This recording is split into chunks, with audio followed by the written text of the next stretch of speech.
The night Agnes Whitmore walked into the Thornridge Ballroom, she was not supposed to be seen.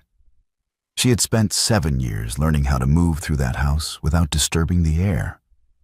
Through the kitchen, along the servants' corridor, into the still room where she kept her dried herbs in labeled rows. She knew which floorboard creaked outside the morning room.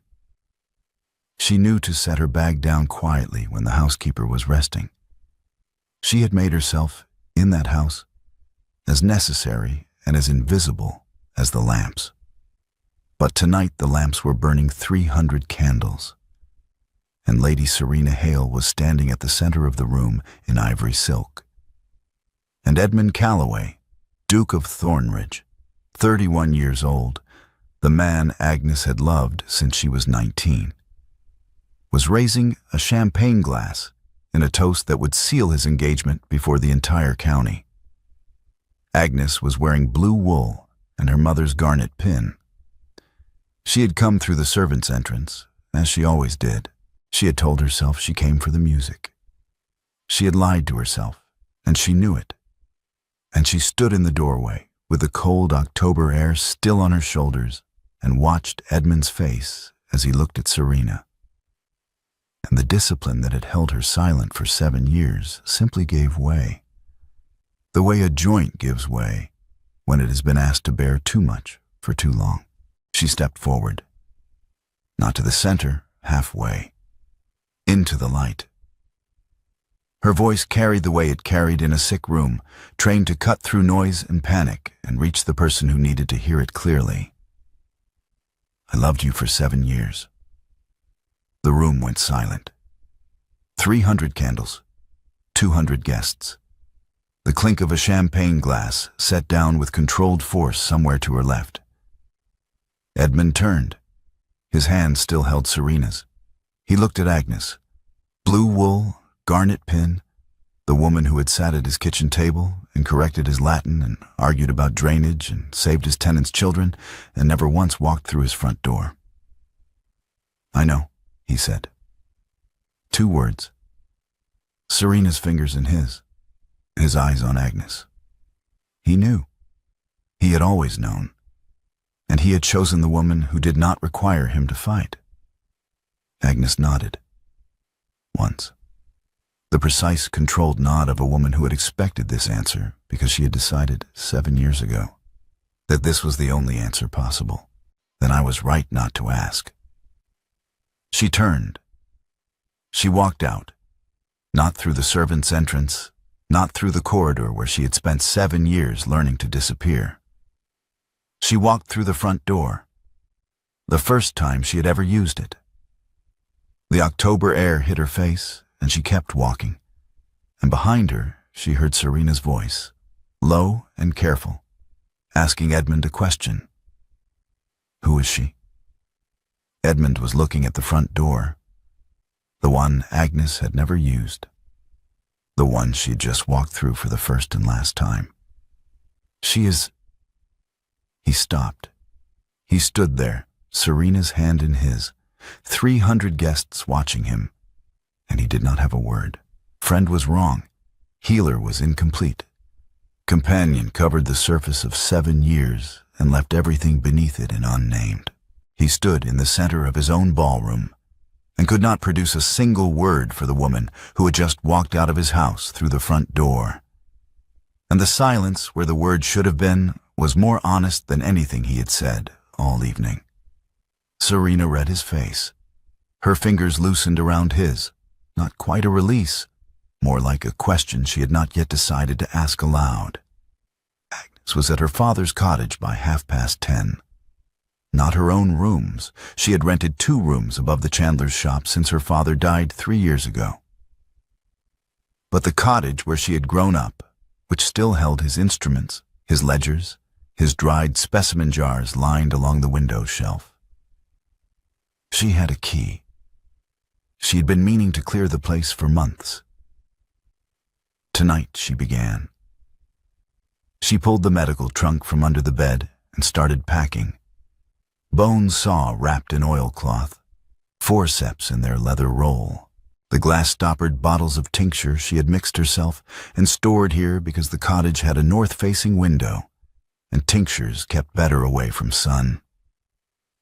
She worked steadily, without pausing to think, because thinking meant replaying Edmund's face when he turned and saw her. And she was not ready to do that yet. She was wrapping the stethoscope, her father's best, a French model he had saved 3 months to purchase. When Mr. Garrick knocked, she heard his horse first, then his boots on the path. He was a large man, Garrick, broad across the shoulders with a steward's permanent frown. And he stood in the doorway with his hat in his hands, and the look of a man who had rehearsed what he was going to say, and already knew it would not go smoothly. Miss Whitmore. Mr. Garrick? Agnes did not look up from the stethoscope. I am not at home to Thornridge business tonight. It's not Thornridge business. Garrick turned his hat twice in his hands. It's Mrs. Hadley's youngest, Eliza. She's had a fever since this afternoon, and it's climbing. Mrs. Hadley sent to the coaching inn for the London physician, and he's not expected until Thursday. Agnes set the stethoscope down. Find someone else? Miss Whitmore, there is a surgeon in Wycombe. Send a rider. The surgeon in Wycombe set a man's arm wrong last spring, and the arm had to come off. Garrick's voice was flat, not unkind, but carrying no room for negotiation. You are the best healer in this county.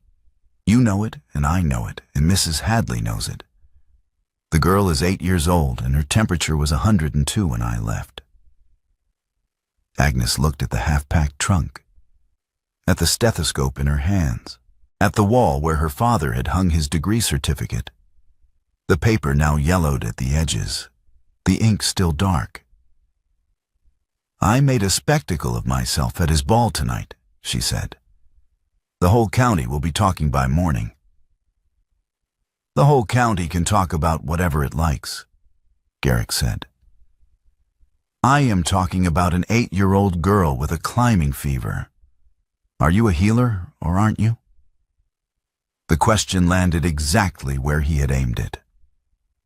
Agnes had asked herself that question before, in the middle of the night, with a patient seizing, when fear tried to convince her that she was only a woman with a bag of herbs and no license to practice.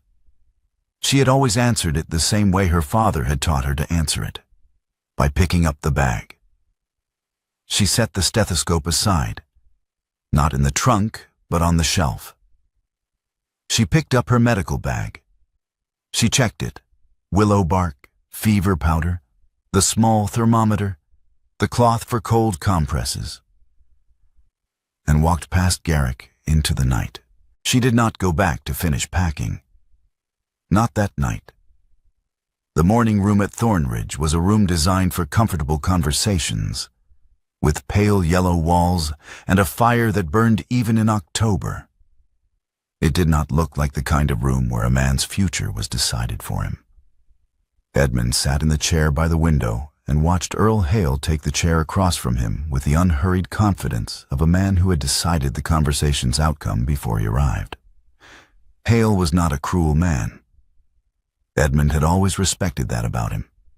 The Earl was direct, pragmatic, and operated on a clear calculation of interests. He poured his own coffee without waiting to be served, which was either a democratic gesture or a statement that he intended to be at ease. And then he looked at Edmund with the steady, patient expression of a man waiting for a younger man to understand something obvious. My daughter's reputation, Hale said, is publicly attached to yours. The announcement was made before the county last night. Her name was in 3 conversations before I left the room. He set down his cup. If you withdraw now, you damage her prospects and you damage our arrangement. I expect the wedding to proceed. Edmund looked at the fire. He was aware of the precise nature of what Hale had just said. Not a threat, not a plea, but a statement of fact delivered with the confidence of a man who had never needed to threaten, because reality had always arranged itself in his favor. "I understand," he said. Hale nodded. He finished his coffee. He left. Edmund sat in the yellow morning room for a long time after, and at no point did he produce a reason why the wedding should not proceed. That was stronger than the reasons why it should. Political necessity, Serena's reputation, the Canal Commission vote in March, which required Hale's support and which would bring employment to 300 men in the county. His aunt's borough seats. The smooth, well-lit path that Serena represented, a path he had chosen with open eyes. He was still sitting there when Garrick came in at noon. "Miss Whitmore has signed a lease," Garrick said without preamble. He set a paper on the desk, not a report, just a note he had written to himself, the habit of a steward who documented everything. "The vacant shop on Church Street. She's calling it the Whitmore Dispensary. She wrote to a London supplier last week for stock. She'll be open before the month is out." Edmund looked at the note. Church Street. The vacant shop that had been a chandler's before the chandler moved to Wycombe. A narrow building with a good front window and a room behind for mixing. Agnes had opened her own front door. He set the note down without speaking. Garrick waited a moment, then left. And Edmund sat alone in the room where Agnes used to correct his Latin at the long table by the south window, where she had once spent 40 minutes arguing that rosemary in the estate herb garden was being planted too close to the lavender and would lose its medicinal potency. And he had argued back for the pleasure of hearing her argue. And she had been right, which she always was, and the rosemary had been moved. And neither of them had ever spoken about the fact that it was the best 40 minutes of his week. He sat in that room for a long time, and the fire burned down, and he did not call for Garrick to rebuild it. The Whitmore Dispensary opened on a Tuesday, which Agnes chose deliberately because Tuesday was market day and half the village would walk past Church Street on their way to the square. She had the window dressed by 8 in the morning. The dried herb bundles hanging from the beam, the labeled jars on the shelf behind the counter, the small slate board outside with the week's available preparations listed in her own clear hand. The first patient arrived at 9. Mrs. Hadley bringing Eliza, whose fever had broken Sunday morning after 2 nights of cold compresses and Agnes's willow bark preparation, to say thank you and to purchase a jar of the elderflower syrup that kept Eliza's winter coughs manageable. "Thomas has a cough already?" Mrs. Hadley said, examining the shelf with the practiced eye of a woman who had been treating her children's ailments for 15 years. "The dry kind. Comes on at night. Honey and thyme with a little dried ginger," Agnes said. "I'll mix it fresh. Bring him by Thursday." By the end of the first week, she had seen 14 patients, written 12 entries in the practice ledger in her own name, and earned £4 and 11 shillings that had no connection to Thornridge.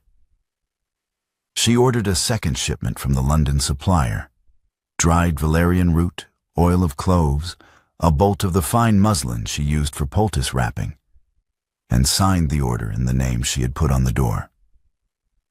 Mr. Garrick came in on Friday with his shoulder, which had been troubling him since August and which he had been managing with a posture that everyone on the estate had noticed and no one had mentioned.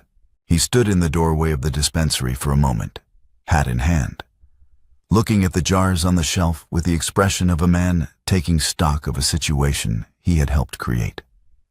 "The shoulder," Agnes said, without looking up from the ledger. "The shoulder," Garrick confirmed, and sat down on the stool beside the counter. She mixed the poultice herself.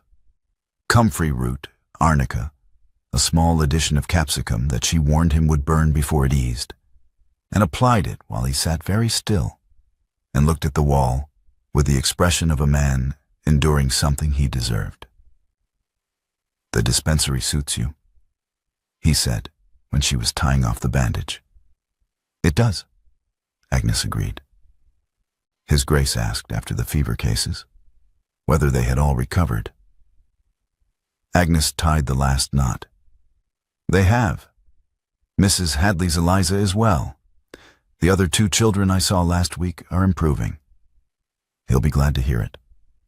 He can be glad, Agnes said, and handed Garrick the jar of remaining poultice for home application, and moved to the next entry in the ledger. Lady Calloway arrived the following Wednesday. She came in a carriage, which was unnecessary for Church Street, and she wore the expression of a woman performing a charitable visit to a slightly inferior establishment. She was Edmund's aunt, his father's sister, a widow of considerable property, and 3 borough votes that she held with the careful attention of a woman who understood political currency. She looked at the jars on the shelf. She looked at Agnes's apron. She looked at the ledger. You are the herbalist, Lady Calloway said. I am the physician's daughter, Agnes replied. My father was Dr. Thomas Whitmore. He practiced in this village for 30 years. You do not hold a medical license. No, I hold a lease. Agnes moved behind the counter and began measuring dried chamomile into a paper packet. I understand you have been having headaches, Lady Calloway. Mrs. Garrick mentioned it. The kind that begin behind the left eye and spread toward the crown.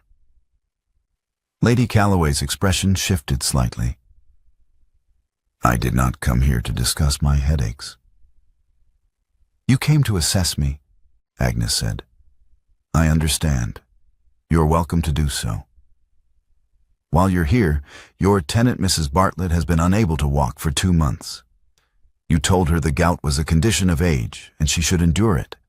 I told her to soak her feet in willow bark water twice daily and reduce the port wine to 1 glass at Sunday dinner. She walked to church last week for the first time since August. What followed was the particular silence of a woman reconsidering her position without being willing to show that she is reconsidering it. I will take the headache tisane, Lady Calloway said finally. Agnes made it up without comment. Rosemary, feverfew, a small measure of dried lavender, and wrapped it in the blue paper she used for all her preparations. She named the price. Lady Calloway paid it. She left without another word. She came back the following week. She did not mention Mrs. Bartlett, and Agnes did not raise the subject. She purchased the tisane and left, and Agnes recorded the sale in the ledger, and neither of them acknowledged that something had been settled between them. The fever arrived without warning, the way serious illness always does, not gradually, but all at once, in 3 households within 2 days. The Hadley family first. Young Thomas, who had been coughing since Tuesday, woke Thursday with a rash along his neck and a temperature that Mrs. Hadley recognized with a particular dread of a woman who had seen scarlet fever before. By Friday afternoon, 2 more families on the eastern edge of the Thornridge estate had children showing the same signs. Garrick saddled his horse at 10 o'clock at night. He rode 12 miles to Church Street, knocked on the dispensary door until the light appeared upstairs, and waited in the cold with his breath making clouds in the dark. Agnes came down in her working clothes, her hair pinned back, her bag already in her hand, because she had heard the urgency in the knock. Scarlet fever, Garrick said. 3 families, 5 children between them. The London physician is 2 days away at the earliest. Agnes looked at him. She looked at the dispensary behind her. The jars she had labeled, the ledger she had signed, the practice she had built from nothing in 3 weeks. She thought about the kitchen door at Thornridge, the one she had used for 7 years and sworn never to use again. I am coming for the children, she said, not for him. I know, said Garrick. I didn't ask for any other reason. She came. The Thornridge sick room was a large room on the ground floor, normally used for storage, which the housekeeper had converted with the efficiency of a woman who had managed crises before. Agnes walked in, set her bag on the work table, and took stock. 5 children, varying severity, 2 already at the rash stage, and 3 still in the earlier phase with the characteristic strawberry tongue and the high, climbing temperature. She called dosages from memory. The willow bark preparation for fever reduction, the honey and thyme syrup for the throat, the diluted tincture of golden seal that her father had used in severe cases and which she had prepared herself from dried root she kept in the dispensary. She organized the mothers into shifts. She showed the housekeeper how to mix the cold compresses and at what temperature the water should be kept. She did not look for Edmund. Edmund found her at 2 in the morning, sitting beside the Hadley boy. Thomas, 8 years old, the one with the dry cough, the one she had told Mrs. Hadley to bring by on Thursday. He had been the mildest case when she arrived and had become the worst by midnight, his temperature spiking, his small body beginning the rhythmic shaking that Agnes recognized with the flat, controlled attention of a healer who has seen this before and knows exactly what it means. She held his wrist, counted, watched his chest. When the shaking intensified, she moved the lamp closer, adjusted the compress on his forehead, spoke to him in the low, continuous voice she had learned from her father. Not words exactly, just sound. The reassurance of another person's presence in the dark. Edmund stood in the doorway and watched. He had seen Agnes at work before, at the kitchen table, mixing preparations, explaining dosages to the housekeeper. He had seen her competence the way you see a familiar piece of furniture. Present, useful, part of the room. What he saw now was different. Her hands did not shake. The boy was seizing, and her hands were steady, and her voice was level, and she was making decisions. Specific, consequential decisions about a child's life. From a place of knowledge so complete, it did not require thought. He did not go in. He stood in the doorway and watched, and at some point during the second hour, he moved to the chair beside the work table and repositioned it, quietly, without drawing attention, so that it was behind Agnes rather than across the room. He said nothing. She did not look up. When she finally sat 2 hours later, the chair was there. She did not look to see who had moved it. She sat and closed her eyes for 10 minutes, and then stood and went back to the boy. The fever broke at dawn. Dr. Fenton arrived from London the following afternoon, brisk and self-important in the way of men who have been sent for urgently and wish to establish immediately that they have arrived. He examined the children one by one, checked the preparations Agnes had mixed, reviewed the dosage notes she had written in the margins of the household ledger, and asked the question with the tone of a man who expects to be surprised by the answer. Who managed the treatment? Miss Whitmore, Garrick said from the doorway. Fenton looked at Agnes. Your training? My father, Agnes said. Dr. Thomas Whitmore. He practiced in Hartfield for 30 years. Fenton looked at the dosage notes again. He looked at the tincture bottles, each labeled in Agnes's hand with the preparation date and the concentration. He made the sound of a man revising an assumption he had not known he was holding. Your father trained you better than most men at Edinburgh, Fenton said. The golden seal dosage in particular, I would not have trusted it to half the physicians I know. Edmund was standing in the doorway when Fenton said it. Agnes did not look at him. Fenton moved on to the next examination. Edmund remained where he was for a long moment. And then he walked into the corridor, and he did not move for a long time after. The Hadley boy's fever was gone by the second morning, Agnes was in the corridor outside the sick room, leaning against the wall with her eyes closed and her hands loose at her sides. The posture of a woman who has been awake for 20 hours and has run out of ways to hold herself upright. Edmund came down the corridor with a glass of water. He held it out. She took it without opening her eyes. Then she opened them because she could hear that he was still there. "You are staring," she said. "I am seeing you," Edmund said. "It is not the same as staring." Agnes drank the water, set the glass on the hall table. "You have seen me for 7 years. I have watched you for 7 years." He was looking at her with the particular attention of a man who has stopped managing what he allows himself to notice. "Watching is not the same as seeing. I am learning the difference. Learning is slow for you." "It is," he said. "The sick room is helping."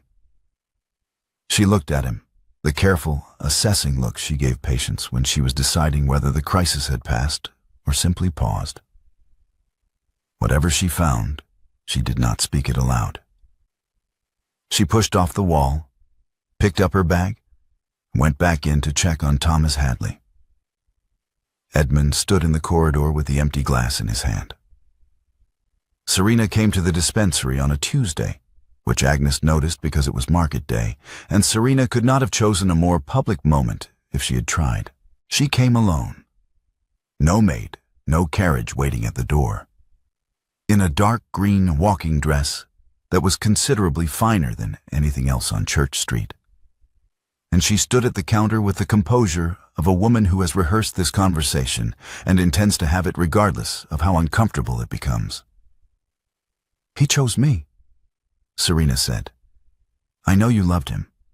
I am not asking you to pretend otherwise, but he chose me. Am I supposed to feel guilty for that?" Agnes looked at her.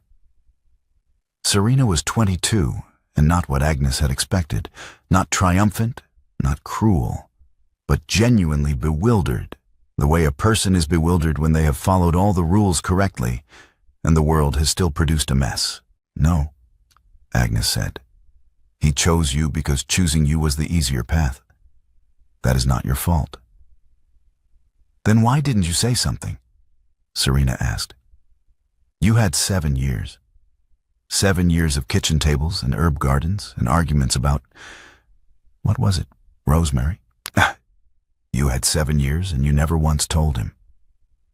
Agnes set down the jar she was holding. She looked at the dispensary, her name on the door, her ledger on the counter, and then she looked at Serena, and she said the things she had not said to anyone, including herself, since the night of the ball. "At 19, I decided that a physician's daughter does not compete with an earl's daughter for a duke. I called it dignity." Serena's expression did not soften exactly, but it changed, the bewilderment sharpening into something more like recognition. Was it? The question was fair. Agnes had known, somewhere beneath the years of professional distance and careful silence, that it was fair. She had simply never been in a room with someone willing to ask it. "I thought so," Agnes said. "I think now it was fear dressed as principle. I was afraid that if I asked him directly, the answer would be no. And I preferred the uncertainty to the rejection. I called the uncertainty dignity because that sounded better than cowardice." Serena was quiet for a moment. She picked up a small jar from the counter, the dried lavender, which Agnes kept there because the smell settled people who came in anxious, and turned it in her hands. "He is the same," Serena said finally. "He chose me because choosing me did not require him to be afraid of anything. He never argued with me about rosemary. He never argued with me about anything at all." She set the jar down.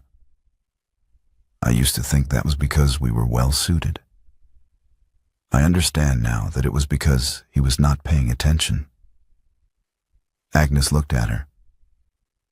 This young woman who had won the thing Agnes had refused to compete for, and who had arrived at the dispensary not to gloat, but to understand. "You deserved better than that," Agnes said. "I did," Serena agreed. She picked up her gloves from the counter. "So did you." She paused at the door. "The fear in him and the fear in you are the same thing, Miss Whitmore. You just wore it differently." She left. The bell above the dispensary door rang once and was still. Agnes stood at the counter for a long time.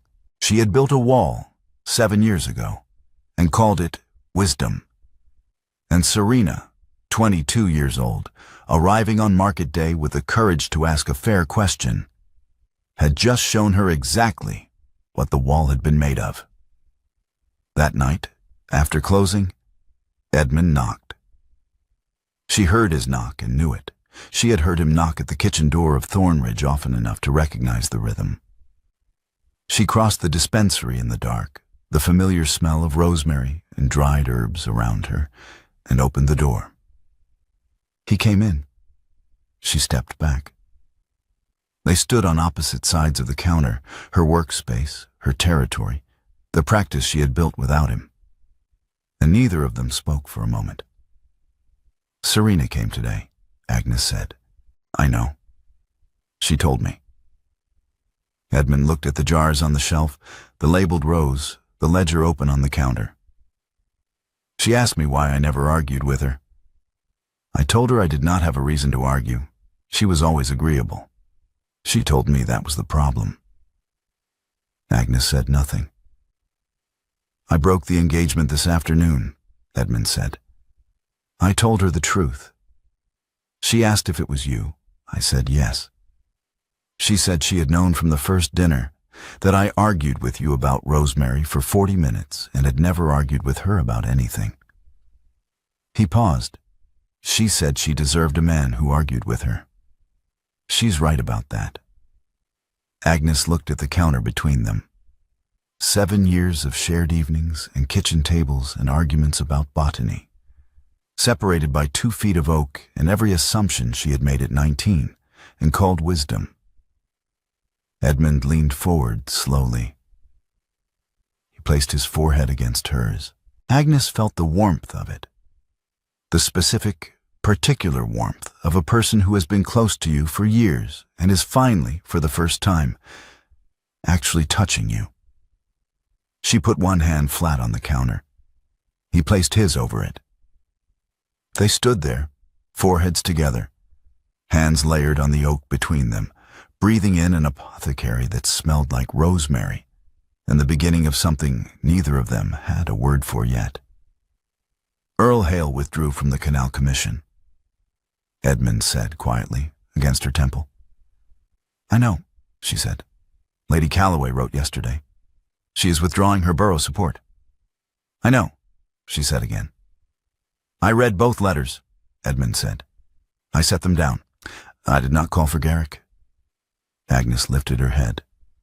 She looked at him, the man who had sat at her father's kitchen table and let her correct his Latin, and watched her save his tenants' children and spent 7 years calling what he felt by the wrong name. She stepped back. She picked up the lamp. "Come back in daylight," she said. "Through the front door." Edmund straightened. He looked at her for a moment, and she saw in his face that he understood exactly what she was asking. He said quietly, "Yes," and left. 6 weeks after the ball. Dusk, the light going amber over the herb garden behind the dispensary, the rosemary bed still green against the October soil.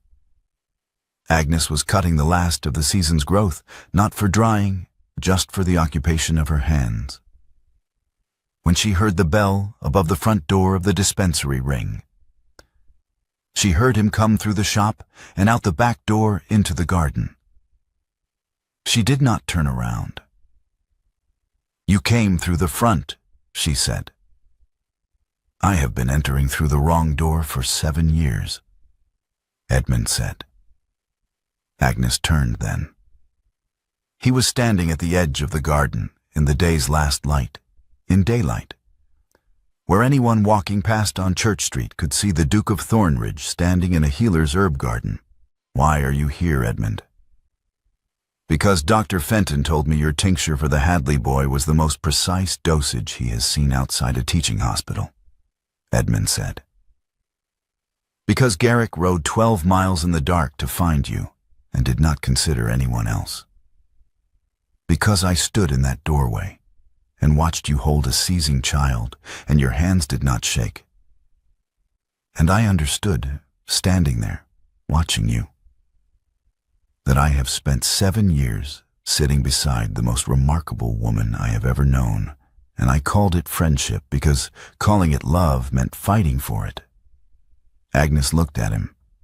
She pulled a sprig of rosemary from the bed beside her, crushed it between her fingers.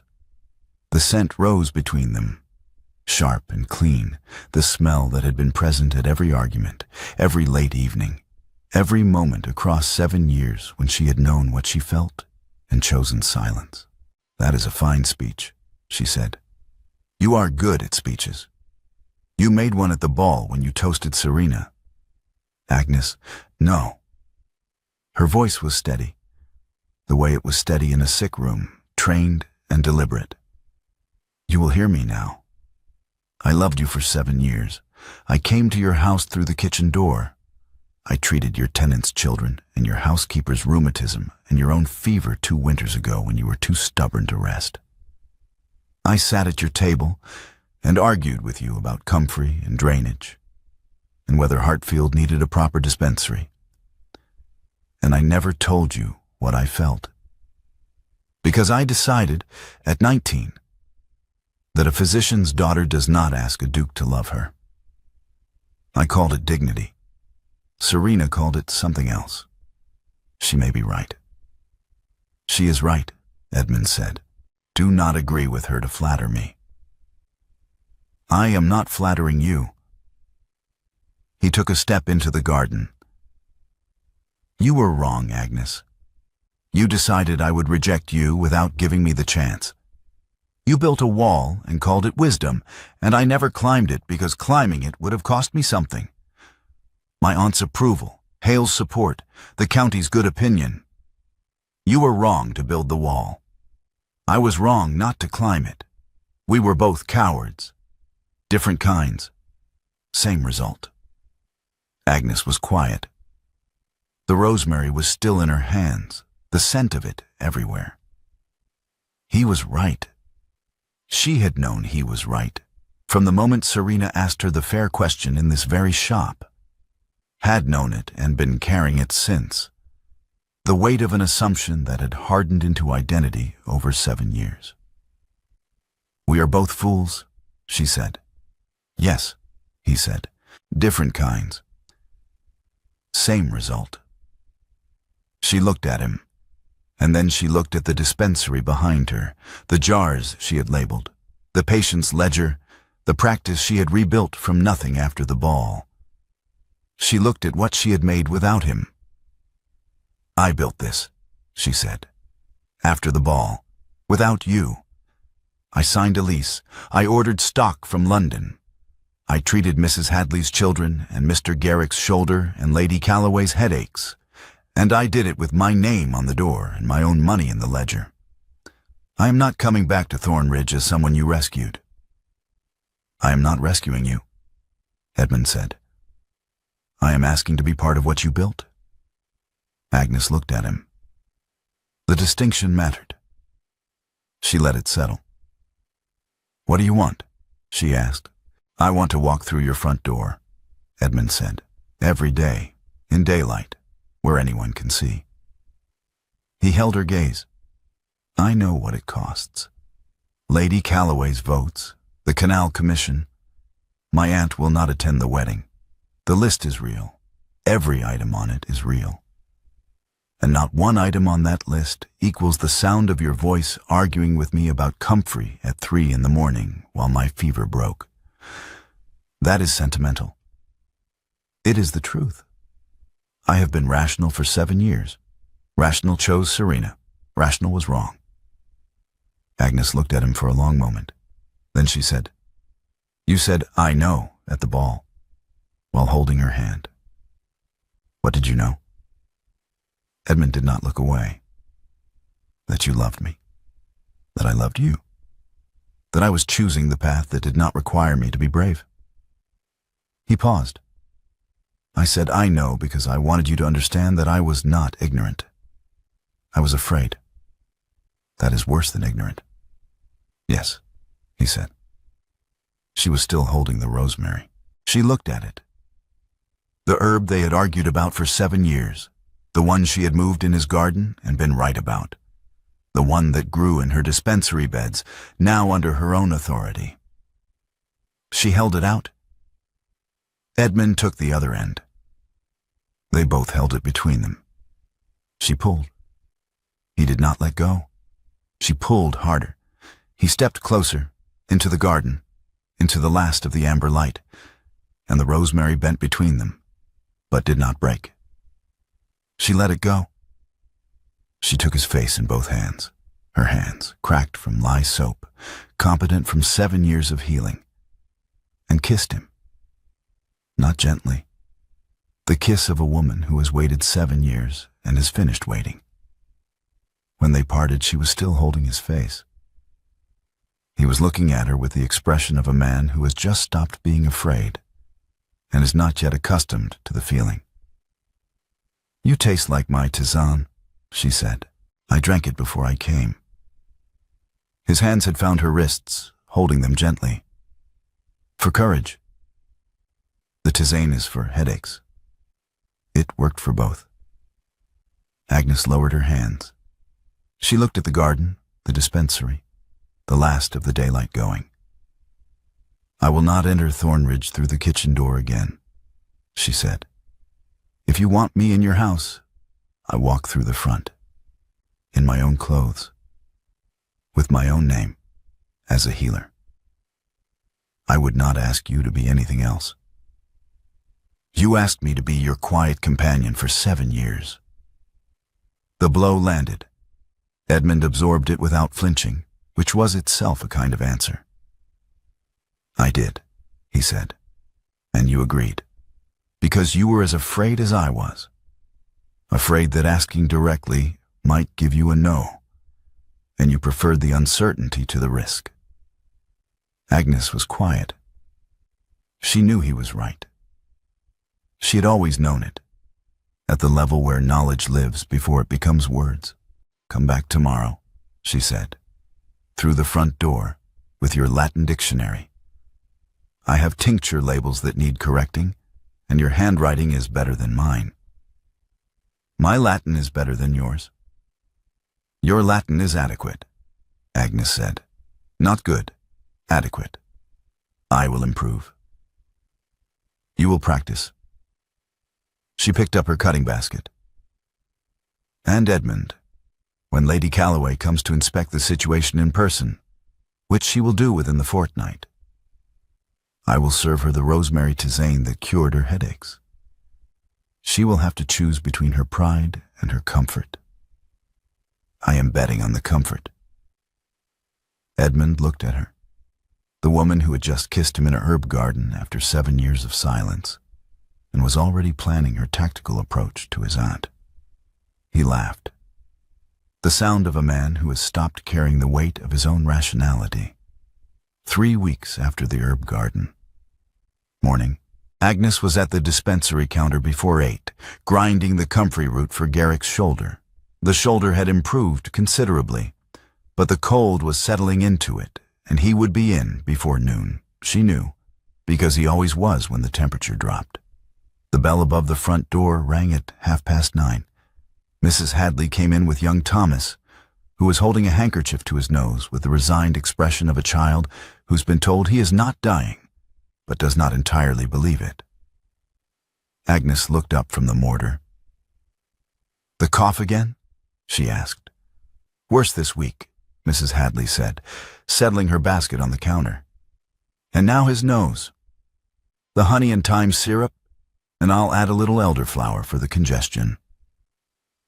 Agnes reached for the bottles. Sit him down.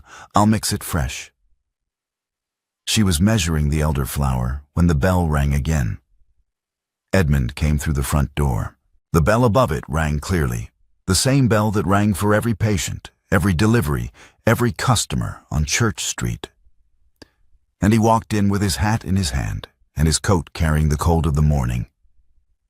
And he looked at Agnes behind the counter and then at Mrs. Hadley, who had turned to see who had entered. Mrs. Hadley looked at the Duke of Thornridge. She looked at Agnes. She looked at the mortar in Agnes's hand, and the apron she was wearing, and the dispensary ledger open on the counter. "Your Grace," she managed, and curtsied with the automatic precision of a woman who has practiced this gesture, but has never before needed it in an apothecary on Church Street on a Tuesday morning. "Mrs. Hadley."